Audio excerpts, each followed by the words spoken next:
जादुई आलू। आलू ले लो सस्ते में आलू, बढ़िया खस्ता देसी आलू।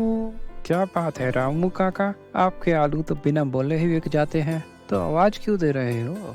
सब जानते हैं पूरी मार्केट में आपसे अच्छा आलू किसी के पास नहीं होते।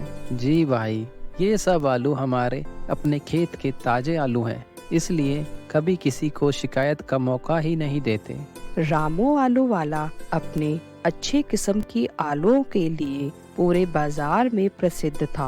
आसपास के सभी गांव से और शहर से भी लोग उसी बाजार में रामू से आलू खरीदने आते थे।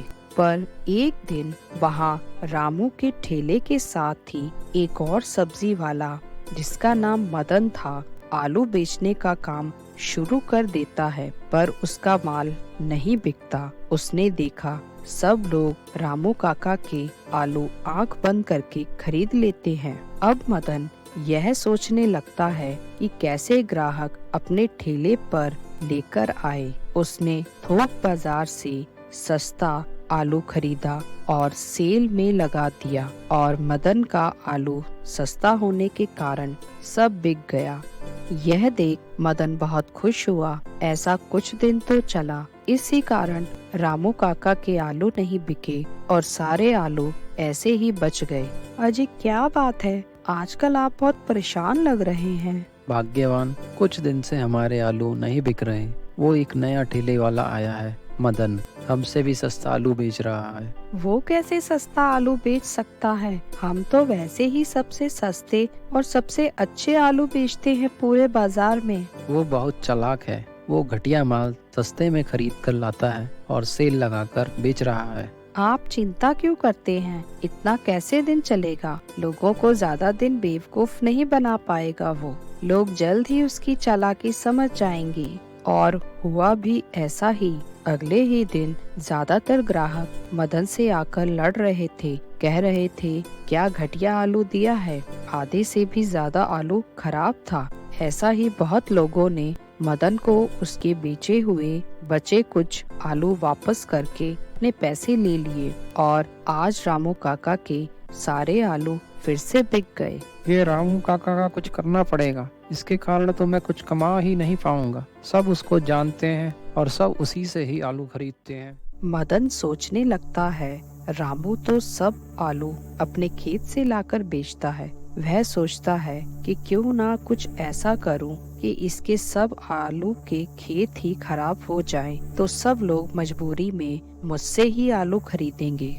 आज रात को ही मैं रामू के सारे खेतों को आग लगाकर खाक कर दूंगा। फिर देखता हूँ कल कैसे आलू लाकर बेचता है। उसी रात मदन चुपके से रामू के खेत पर जाकर उसमें आग लगा देता है, और थोड़ी ही देर में सारे खेत में लगे हुए आलू जलकर राख हो जाते हैं। अगली सुबह रामू काका जैसे ही अपने खेत में आलू तोड़ने आते हैं, तो देखते हैं कि उनके सारे खेत तो जले हुए हैं। यह देखकर घबराकर वह जोर जोर से रोने लग जाते हैं। हे ईश्वर, ये क्या हो गया? किसने मेरे खेत में आग लगाकर मुझे पूरा बर्बाद कर दिया? थोड़ी देर में रामू की पत्नी भी वहां पहुंचती है, और सब कुछ जला हुआ देखकर वह भी रोना शुरू कर देती है। हे भगवान, अब हम क्या करेंगे? कैसे अपना घर चलाएंगे? थोड़ी देर रोने बिलखने के बाद दोनों अपने घर वापस चले जाते हैं, और दूसरी तरफ मदन आज अकेला ही ऊंचे दाम पर आलू बेच रहा था, और मजबूरी में सब लोग उसी दाम पर खरीद भी रहे थे। क्यों जी, आज तो बहुत पैसे कमाए हैं आपने। ऐसा क्या हो गया है कि आज आपकी इतनी अच्छी कमाई हुई है? तुम बस अब रोज ऐसे ही नोट गिनने की आदत डाल लो।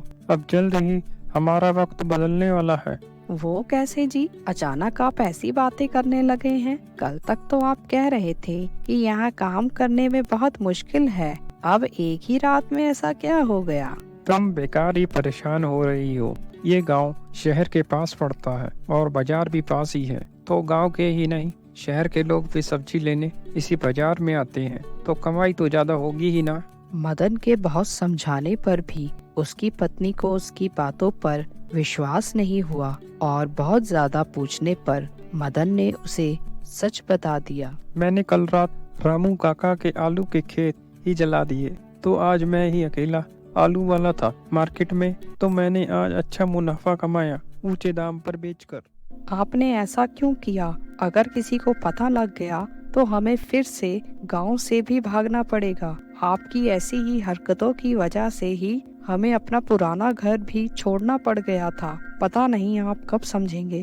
तुम बेकार ही डरती रहती हो, बस तुम अब रोज नोट गिनना, हम बहुत जल्दी अमीर हो जाएंगे ऊंचे दाम पर आलू बेचकर। अगले दिन रामू फिर से अपने खेत पर जाता है तो देखता है कि वहाँ पर कुछ छोटे छोटे पौधे उग आए थे। वह अपनी पत्नी से पूछता है कि क्या तुमने यहाँ कुछ उगाया है? नहीं नहीं, मैंने तो कुछ नहीं उगाया यहाँ पर। तो ये क्या है जो इतनी तेजी से उग रहा है? वह दोनों हैरान हो जाते हैं। फिर अपने घर लौट गए और अगली सुबह जब वह खेतों पर वापस आए तो उन्होंने देखा कि पूरे खेत में बड़े बड़े आलू जैसा कुछ उग आया था। सब आलू जैसे ही लग रहा था। यह देखकर वह हैरान हो गए। रामू को अपनी आंखों पर विश्वास नहीं हुआ। उसने और उसकी पत्नी ने तोड़कर देखा तो सच में वहाँ आलू ही थे। हाँ रामू, ये आलू ही है। काका कौन बोल रहा है? मैं आलू बोल रहा हूँ। मैं जादुई आलू हूँ। तुम जानते हो, मदन ने तुम्हारे खेत में आग लगाकर सब आलू खराब कर दिए। अब तुम यह समझ लो कि ईश्वर ने तुम पर कृपा की है और हम सब जादुई आलू हैं। तुम जितने मर्जी तोड़ लो, पर यह आलू कभी भी खत्म नहीं होंगे। यह सब सुनकर रामू बहुत खुश हुआ और उसने ईश्वर और जादुई आलू को बहुत धन्यवाद किया। अगले दिन रामू फिर से अपना आलू का ठेला लेकर मार्केट में पहुंच गया और उसे देखकर मदन हैरान हो गया कि आज रामू के सारे आलू फटाफट बिक गए और मदन के सारे आलू वैसे ही बच गए।